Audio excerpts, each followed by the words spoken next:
que sea una nueva ocasión para agradecer a la profesora Angélica Redberg y a la Universidad de los Andes por este trabajo que desde el punto de vista de la Fundación Paz en Colombia contribuye de manera muy directa a nuestro trabajo.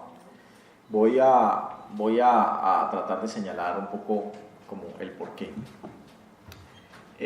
Yo creo que el, el, los hallazgos de esta investigación nos permiten encontrar o hacernos una serie de ideas que son en el fondo muy importantes.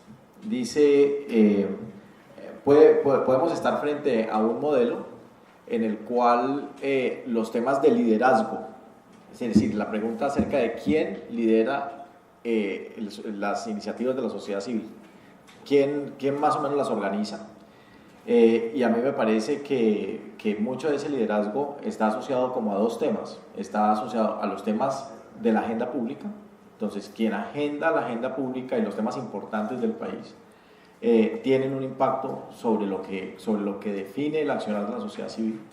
Lo segundo es quién financia esas iniciativas, y lo tercero es un poco cuál es el sentido de la urgencia que mueve entonces la sociedad civil, y si tenemos entonces alguna claridad acerca de esos tres factores que pueden explicar de alguna manera la actividad de la sociedad civil, podríamos llegar a construir como una especie de modelo predictivo acerca de un poco qué va a pasar con la sociedad civil y cómo se va a mover y alrededor de qué temas, y un poco qué es lo que va a estar agendado también por la misma sociedad civil a partir de ahí.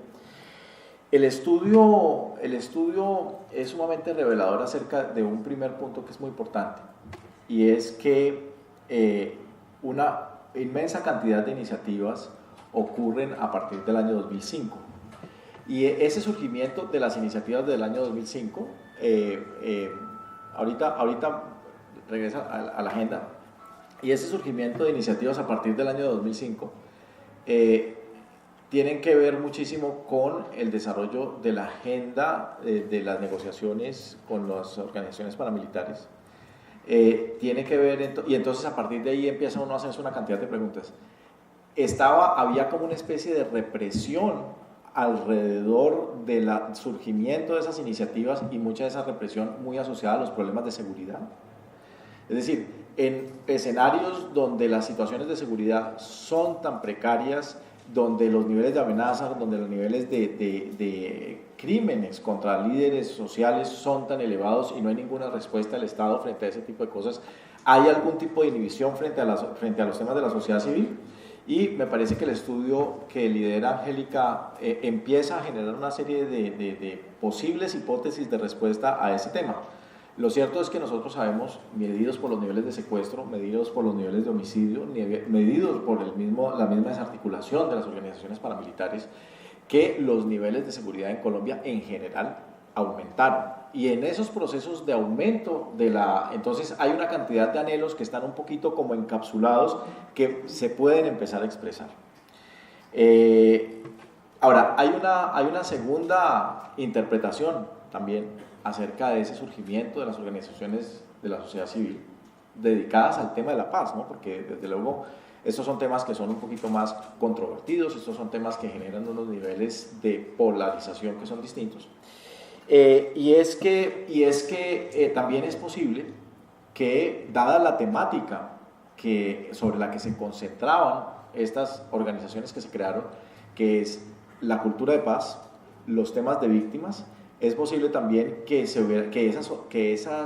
la respuesta de la sociedad civil refleje de alguna manera un vacío que había dejado el Estado en términos del tratamiento de ese tipo de problemáticas. En ese orden de ideas, no sería para nada descabellado pensar que las nuevas agendas de organizaciones ya existentes de la sociedad civil, o de las nuevas que se creen, vayan a estar muy asociadas a la implementación de los actuales procesos de paz, y muy particularmente al tratamiento de temas como los asociados con la formalización de tierras y con temas de reincorporación económica de zonas y todo esto. Eso es como la primera cosa.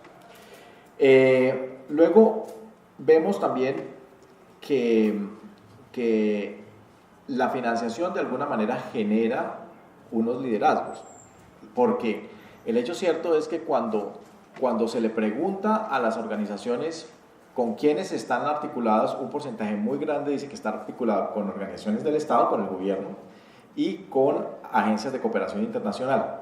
Y esas agencias de cooperación internacional en esos años, lo podemos ver a través de lo que fueron los procesos de consolidación territorial después del paso del Plan Colombia, como de la fase militar del Plan Colombia, están acompañados de unas partidas financieras importantes para el desarrollo de la sociedad civil. Y en ese orden de ideas, entonces, vemos que los recursos financieros también son muy importantes para construir de alguna manera toda esta agenda y toda esta presencia de la sociedad civil. Y obviamente también hay un tercer factor que me parece que vale la pena tener en cuenta, que es el de la urgencia de cambio, que son los picos que señala el estudio de Angélica, y es que entonces cuando hay una desmovilización de los excombatientes del M-19, entonces surge como una especie de primer pico. Cuando hay una desmovilización de los paramilitares, entonces un poco después surge un segundo pico, los temas asociados a las víctimas generan un tercer pico.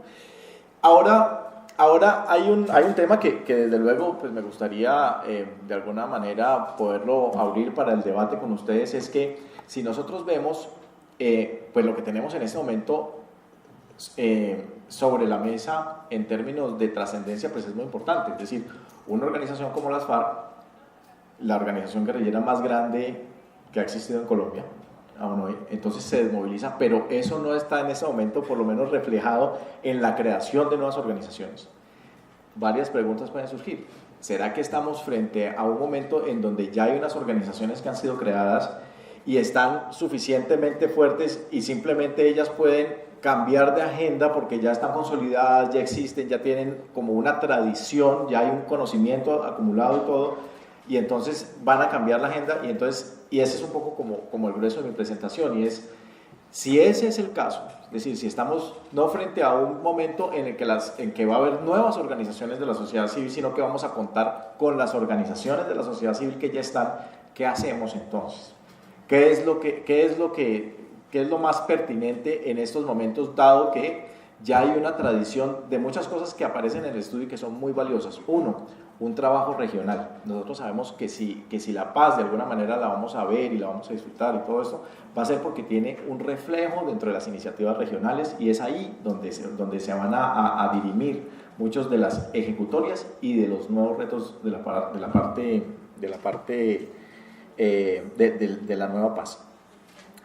Lo segundo es que pues estamos hablando de 1916 o 1912 iniciativas. Eso es enorme, eso es absolutamente significativo. Yo me acuerdo que el alcalde Armitage hace poquito anotaba en la zona veredal de Monterredondo que él había visto países con enormes niveles de violencia, como por ejemplo Guatemala, como por ejemplo El Salvador y hoy por hoy México, pero que no había notado los enormes niveles de conciencia y de formación de tejido social, de resiliencia, de historias construidas, de nuevas iniciativas que entre otras cosas son muy creativas, que van desde cosas como la promoción del arte y la cultura, la danza, el yoga, la música para transformar los conflictos, hasta los temas de desarrollo económico. Y eso, de alguna manera, podemos decir que cuando en un territorio se consolidan 1900 iniciativas que están todas o que se autodenominan como iniciativas hacia la paz, eso tiene que significar mucho.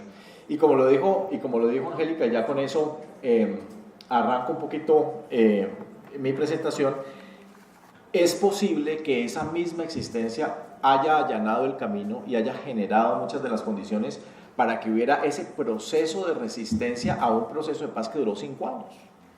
Ahora, claro, nosotros los colombianos no nos caracterizamos por ser los negociadores más pacientes que hay sobre la tierra, porque hay que tener en cuenta que hay muchos procesos de paz que no han durado solamente 5 años, sino que han durado 19 años, como el proceso de negociación de paz que sucedió con el IRA en Irlanda del Norte. Pero bueno, entonces dicho eso, me gustaría señalar como algunas de las cosas que tenemos frente a nosotros para saber un poco cómo es este tema de la sociedad civil. Entonces,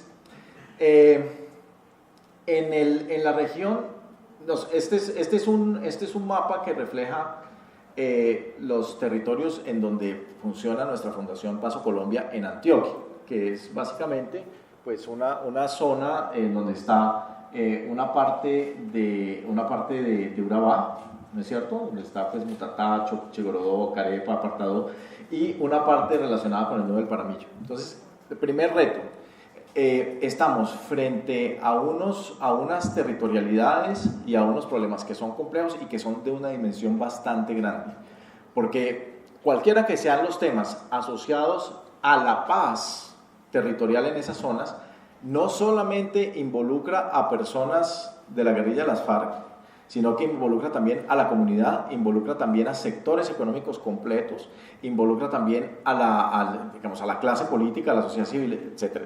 Entonces, y además, y la razón por la cual nosotros tenemos esos territorios que son mucho más grandes es porque en esos territorios, en este momento, están concentrados más o menos unos 1.500 guerrilleros de las FARC, y esos excombatientes, de alguna manera, estarán viviendo en cercanía de todas esas cosas. Entonces, preguntarse necesariamente qué va a pasar con el proceso de paz es hacerse una cantidad de preguntas de manera simultánea, y es cómo va a ser ese proceso de integración dual entre las FARC, la comunidad, las instituciones y todo, y cómo va a ser la transformación de toda esa dinámica, y eso qué va a significar en términos de la manera como nos comportamos, como transamos y de nuestras instituciones. Sigamos. Lo mismo aquí en la región del Valle del Cauca, donde pensamos nosotros que el camino que va a seguir como el proceso de paz y los excombatientes cuando terminen las zonas veredales está señalado ahí en morado, y básicamente incluso abarca el municipio de Jamundí y bajaría seguramente hasta el área de Silvia y París. Entonces, Angélica, empezar a concebir la acción de organizaciones sociales dentro de territorios más expandidos empieza a generar una primera necesidad, y es cómo hacer para trabajar juntos. ¿Qué es? Porque ninguna organización, y esto incluye a los gobiernos locales, a los alcaldes, al gobierno nacional, a instituciones como la Federación de Cafeteros, ninguna tiene como esa posibilidad de tener todas las piezas de este rompecabezas que puede significar una incorporación de carácter colectivo y que tenga una implicación particular dentro de ejes como el desarrollo económico y la parte de justicia restaurativa y todo esto. Sigamos. Miren ustedes, además, la diversidad de actores. Y esto lo pongo sobre la mesa, Angélica y señoras y señores, porque me parece que muy probablemente esto también explica por qué en una geografía como la del Valle del Cauca no necesariamente se crean organizaciones sociales para la paz, pero hay que preguntarse también cuáles existen, y si esas organizaciones, que no necesariamente se autodenominan organizaciones para la paz, hoy por hoy sí tienen una determinada misión y están muy centrados dentro de esa temática. Por ejemplo, entonces uno pensaría que una organización como la Asociación de Municipios del Norte del Cauca, con una existencia de 16 años, donde se agrupan una cantidad, son 14, son 13 alcaldes, pues es una organización que dentro de lo que es nuestra indagación acerca de la paz, ella no se va a autodenominar como una, pero en este momento sí está haciendo acciones para la paz, y muy particularmente en permitiendo que dentro de esos territorios se definan unas cadenas productivas que sean motor de reincorporación económica para excombatientes y para comunidades. Por ejemplo, hay organizaciones sumamente tradicionales a nivel del Valle, como por ejemplo la Fundación Carvajal, con unos aportes gigantescos a nivel de las gobernabilidades urbanas, con una presencia también en municipios del norte del Cauca, y entonces probablemente pues la existencia de esas organizaciones, o esas organizaciones que ya existían en esos momentos cruciales, hicieron trámite para una cantidad de cosas. Las mismas organizaciones indígenas, las mismas organizaciones campesinas que vienen de muy atrás. Entonces muy probablemente ahí hay una parte de la respuesta. Pero desde el punto de vista entonces de qué nos espera a nosotros en el Valle del Cauca, pues uno lo que ve es una riqueza de actores. Y por esa misma riqueza la posibilidad de que se emprendan proyectos integrados, proyectos sumamente complejos y proyectos que se definan a ellos mismos como unos proyectos con unos alcances tremendamente ambiciosos. Y que tengan agendas como por ejemplo el desarrollo económico, social, cultural y en términos de equidad de toda la franja del Pacífico, por ejemplo. Toda la parte de integración socioeconómica interna, no solamente nacional sino internacional, de la zona del norte del Cauca, aprovechando las infraestructuras que ya hay en la parte plana del valle y la parte de Buenaventura. Intercambios, por ejemplo, de producción por agua y conservación ambiental entre la parte digamos, de montaña y alta del norte del Cauca y la parte del valle. Es decir, las posibilidades de trabajo en el Valle del Cauca y las posibilidades de tener agendas de verdadero calado y que tengan un impacto sumamente grande son muy fuertes, precisamente por la cantidad de organizaciones que están en este momento operando acá. Tenemos organizaciones como, pues, además de las que no están dentro de la base, que son las señoras del barrio que nunca van a ir a la Cámara de Comercio a registrarse como señoras de barrio, pero que son extraordinariamente, han sido extraordinariamente útiles para todos los temas de convivencia. Los muchachos que en la SUR conocemos, que son los líderes del hip hop y que son los que se mueven entre las bandas en Agua Blanca y en varios sectores y que no van a llegar probablemente nunca a este estudio porque no es de su interés, pero que tienen de alguna manera una riqueza cultural enorme. Entonces, yo creo que nosotros en el Valle del Cauca y en el Cauca estamos parados sobre un tejido social y cultural extraordinario, sumamente rico, y este es apenas una muy pequeña proporción de actores que necesitan de alguna manera ser coordinados y ahorita miramos un poco cómo se puede hacer eso. Sigamos. Siendo el tema de hoy no necesariamente el tema del desarrollo, sino el tema de la paz, es evidente que la paz como la denominaría Martin Luther King, no es propiamente una cosa que nosotros apreciamos como ese vaso. La paz no está ahí. La paz pertenece más como una especie de proceso. Es aquella cosa que nosotros disfrutamos en la medida en que lo hacemos. Y eso implica una serie de cambios a nivel del comportamiento. Hoy, y aquí aprovechando la presencia de la alcaldía de Cali, creo que está Felipe, yo no sé si ya se fue para... pero por ejemplo hay comportamientos violentos, o sea, de una manera no se entendería que en vísperas de un partido de fútbol entonces todo el mundo esté súper tenso para que por la cantidad de temas que se presentan. Luego nosotros en nuestro recorrido pues por las zonas rurales, por la ruralidad del Valle del Cauca y del Cauca, que entre otras cosas es absolutamente preciosa y de admirar por su belleza y por toda la riqueza natural y humana que tiene, nos damos cuenta de que, por ejemplo, a nivel de los mercados rurales hay unos problemas de inequidad, hay unos problemas incluso criminales que atentan contra cualquier tipo de justicia. Lo hemos visto también en Buenaventura, por ejemplo, donde los pescadores, que además la tecnología no les permite sino pescar durante 3 o 4 meses en el año, nosotros vemos que estas personas, además, cuando logran pescar, la parte comercial les paga demasiado poco por su pescado y entonces los está condenando permanentemente a la pobreza. Entonces hay una serie de temas transaccionales que tienen que ser mirados y revisados para que la paz sea verdaderamente sostenible, y desde luego todos los temas institucionales que ya conocemos, los temas de la política, los temas de las peleas tan conocidas de todos a nivel de Bogotá, porque si la paz sí, si la paz no, pero también los problemas de corrupción y los problemas de eficiencia administrativa de nuestro sector público y tal. Sigamos. Entonces básicamente, ¿qué nos muestra entonces la diversidad de actores que hay y la diversidad de organizaciones dedicadas a la paz que hay?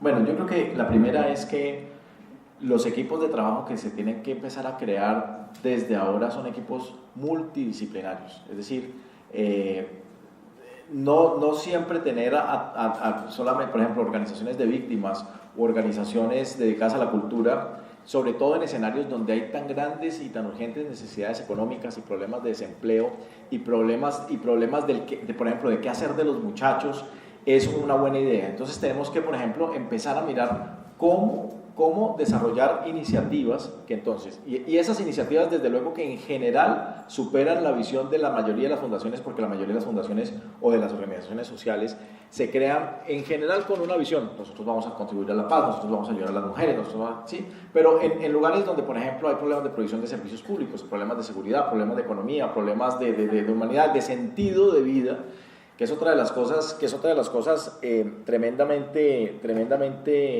complejas e interesantes. Nosotros, cuando recién llegamos a Cali como fundación, nos reunimos con organizaciones que operan en el distrito de Agua Blanca, y ellos nos hacían ver que los problemas con que ellos encontraron en los años 60 y en los años 70 eran pues los problemas de la provisión de servicios públicos, de la ilegalidad de los lotes, etcétera, etcétera. Y los problemas con los que se encuentran hoy son los problemas de sentido de la vida, son los problemas de la violencia contra la mujer, los problemas de la disolución en medio de los servicios públicos, en medio de la electricidad, en medio del agua potable, en medio de las casas construidas, sean pequeñas y toda esa cosa.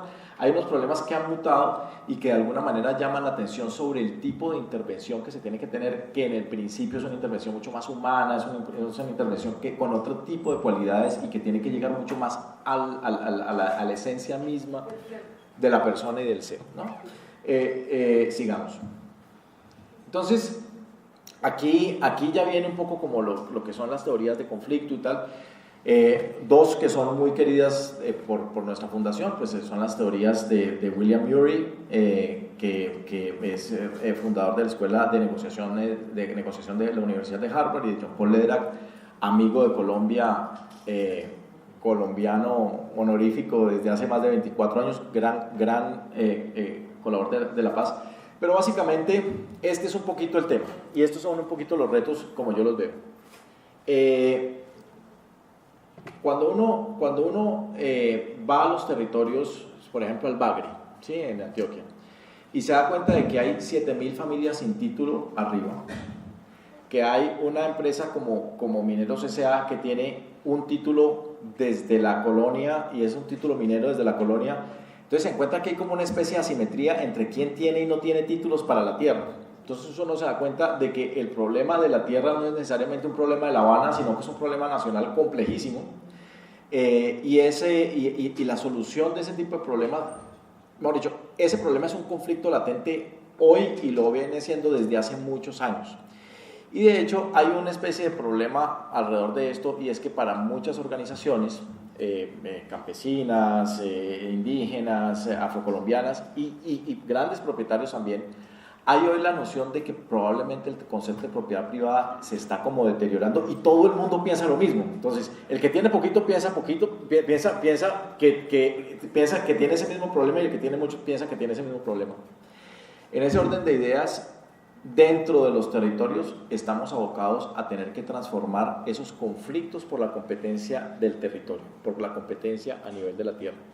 Lo que dice esta gráfica es que en esos conflictos que se van a presentar y que Dios mediante podamos tramitar de la manera más pacífica el mundo. Por eso la paz es el método, lo que decía la semana pasada en la Universidad de Santiago de Cali, los conceptos de paz imperfecta.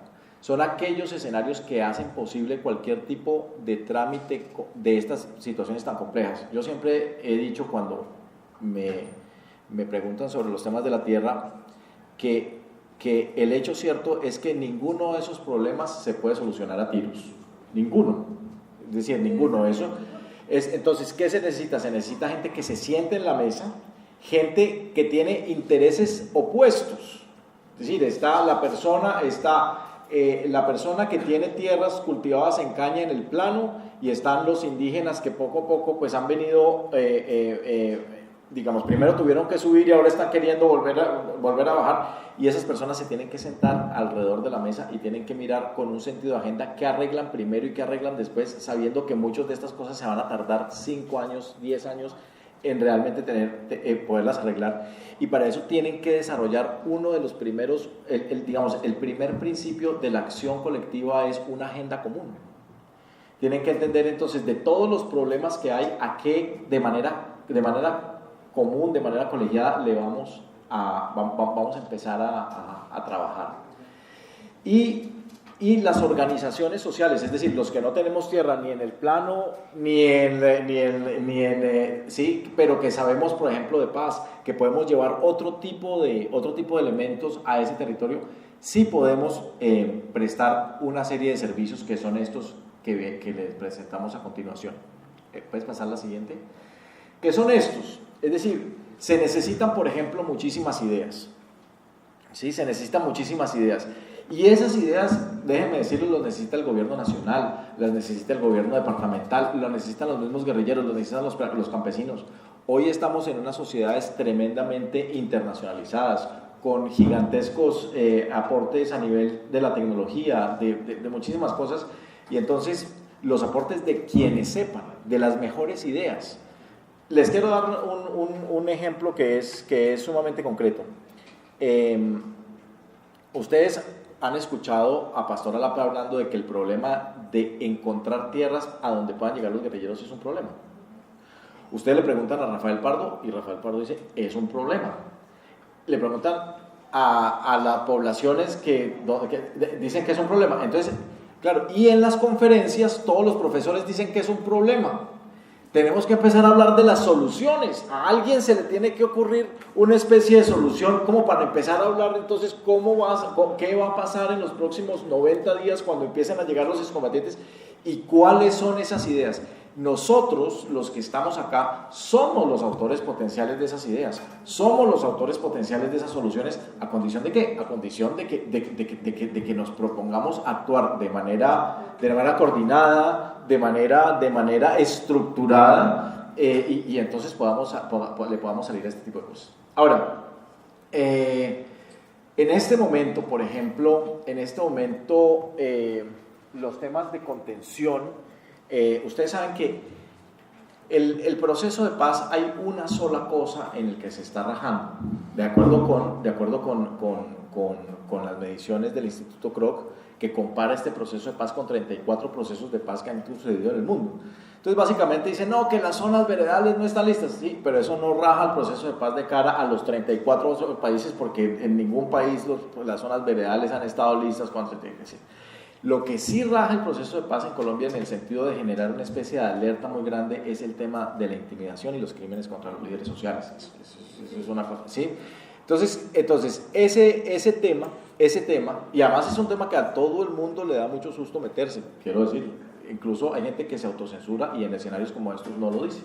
Pero precisamente esa sociedad civil, esos 1.900 organizaciones, esas 200 y tantas organizaciones que están en Cali y en Antioquia y todas estas cosas, sí pueden hacer mucho a nivel de la contención, a nivel de la atención, a nivel de saber, a nivel de la desarticulación y de poder un poco empezar a prevenir, que es también un poco como la otra idea que yo quiero empezar a introducir, y es que da la sensación de que la sociedad civil está yendo un poquito como atrás de los acontecimientos. Entonces hay una ley que crea entonces los incentivos para que la sociedad civil se organice y entonces empieza como a prestar unos servicios de atención a una serie de poblaciones y todas esas cosas. ¿Qué tal que nos volviéramos más inteligentes y empezáramos a pensar en el futuro? ¿Qué tal que empezáramos a decir, oiga, este capítulo 1 de las negociaciones de La Habana va a generar una cantidad de discusiones? ¿Qué tal que nos empezáramos a organizar alrededor de las discusiones y alrededor de los tipos de conflictos que nosotros prevemos van a suceder con el propósito de evitarlos? Y en ese orden de ideas es donde surge la idea de Bill Urey, que es que el tercer lado, es decir, lo que nosotros somos, podemos actuar como una especie de sistema inmunológico a nivel de la sociedad. Es decir, que así como hay un sistema inmunológico que cuando hay que previene precisamente la diseminación de virus, de bacterias y todas esas cosas en nuestro organismo, de esa misma manera hay organizaciones y sobre todo el conjunto de las organizaciones y de la sociedad civil pueden pueden federarse y pueden tener la idea y pueden empezar a hacer la prospección de en dónde van a ser necesarias y todas estas cosas. Sigamos. Y esto parte, y la estructuración de esto es como a través de una especie de red. Y la metáfora de la red es una metáfora de John Paul Lederach, que John Paul Lederach un buen día se quedó como observando las arañas a ver cómo tejían la red. Entonces, John Paul Lederach lo que se da cuenta es que lo primero que hace la araña es que ella se para en un punto, ¿no es cierto? Y empieza a dejar que el viento la empieza a mecer. Y entonces ese viento la lleva a otro punto y entonces ella lo primero que crea es como la estructura externa de la red. Desde el punto de vista del trabajo interdisciplinario y la creación precisamente de ese sistema inmunológico no contra los conflictos, porque los conflictos son bienvenidos.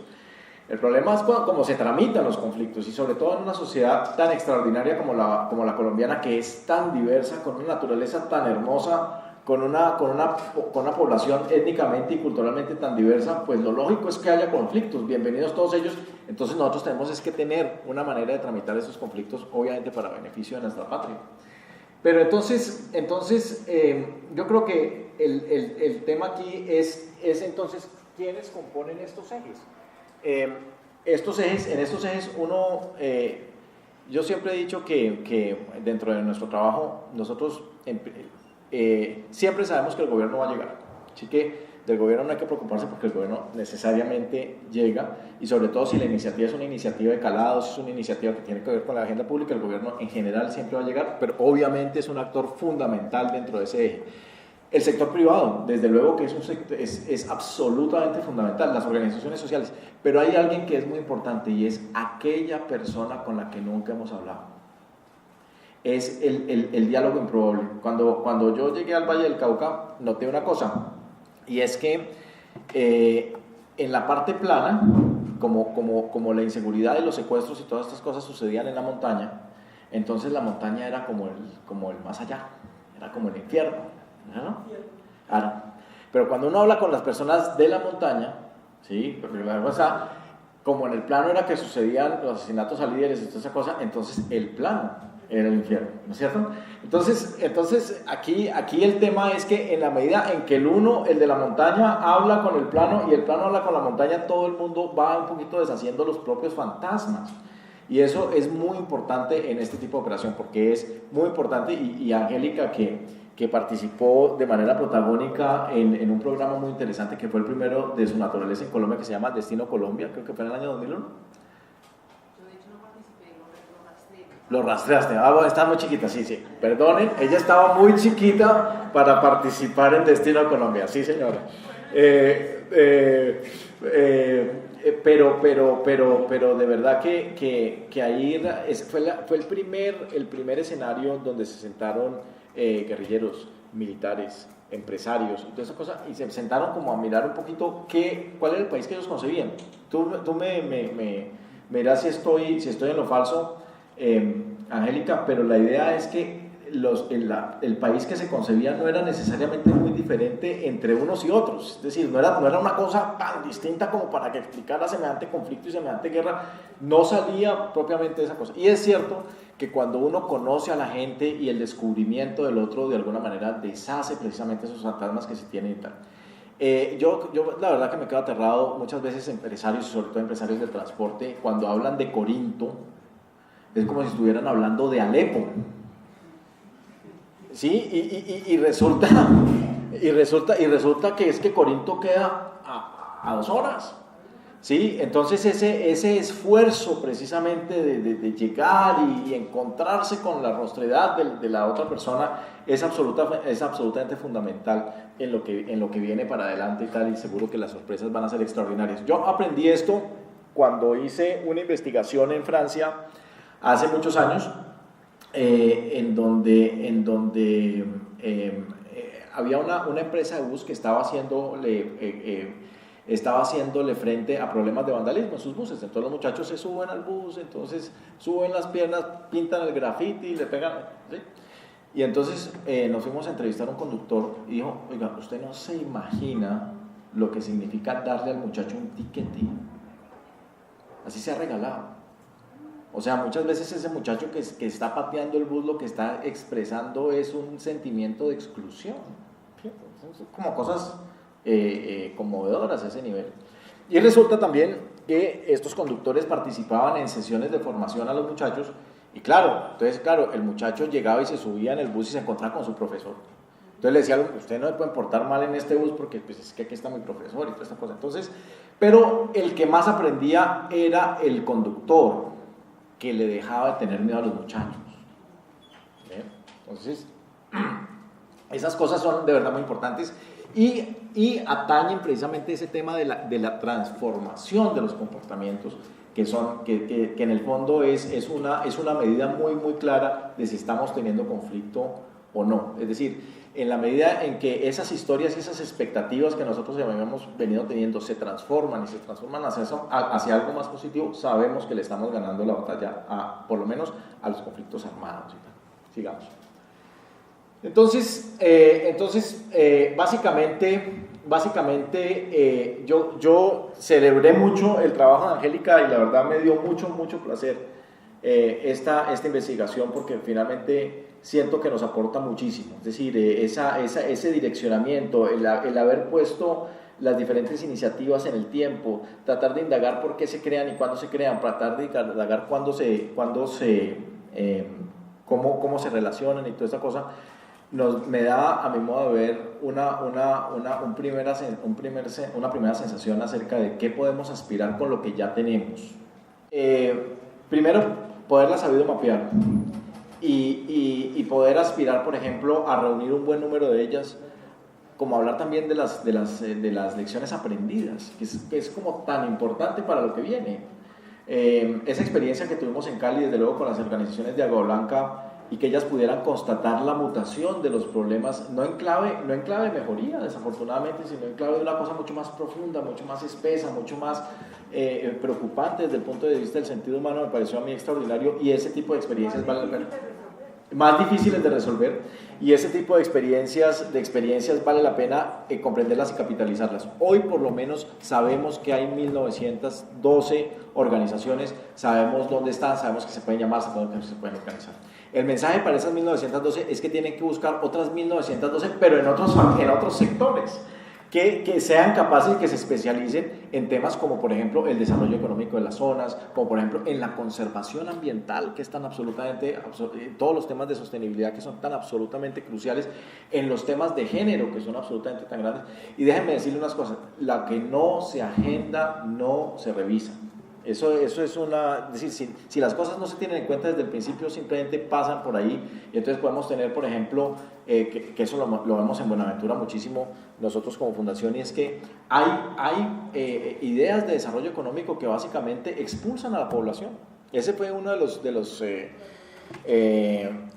yo me acuerdo que una de las primeras encuestas que a mí me aterraron de Buenaventura es que Buenaventura fue una de las primeras ciudades donde la gente no estaba de acuerdo con el proceso de paz. Y entonces uno dice, ¿cómo así? ¿Por qué ahora está? Entonces dice, mire, el tema acá es que, primero que todo, si las FARC se van, entonces aumentan los niveles de inseguridad. Problema. Segundo, igual el desarrollo que nos prometen es un desarrollo que nos desplaza, entonces no nos interesa. Es decir, la solución de muchos de los problemas, lo que nosotros consideramos solución para la gente de Buenaventura, era un problema. Y es... No, por ejemplo, se hizo en algún momento un plan de desarrollo. Ese plan de desarrollo fue diseñado, pero no fue suficientemente consultado con la comunidad.